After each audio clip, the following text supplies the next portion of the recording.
দক্ষিণ ভারতের সুপারস্টার বিজয় থালাপতি শুধু সিনেমার পর্দায় নয়, এখন আলোচনার কেন্দ্রবিন্দু রাজনীতিতেও। তিনি চাইলেই ভারতের দুটি বড় দলে যোগ দিতে পারতেন।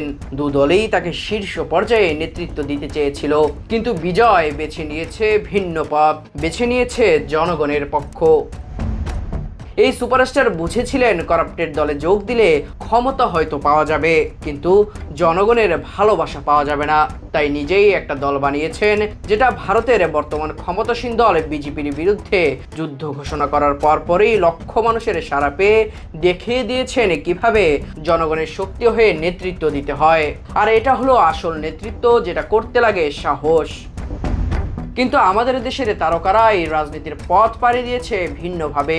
কিন্তু দুঃখজনকভাবে বাংলাদেশের তারকারা, এই যেমন সাকিব আল হাসান, মাশরাফি বিন মুর্তজা, রাজনীতিতে এরকম সাহস দেখাতে পারেননি। জনগণের প্রত্যাশা আকাশচুম্বী থাকলেও থালাপতি বিজয়ের প্রতিচ্ছবি জনগণ দেখতে পাননি সাকিব মাশরাফিদের মাঝে। দেশের এই তারকারা আশ্রয় নিয়েছিলেন প্রতিষ্ঠিত বড় দলের ছায়ায়, তাই জনগণ হারিয়েছে আস্থা। ফলাফল, একজন তারকা নেতায় পরিণত হচ্ছেন, আর আমাদের সাকিব মাশরাফি পরিণত হয়েছিলেন বড় দলের টাট্টু ঘোড়ায়। দেবরায় দীপ্ত, দা নিউজ।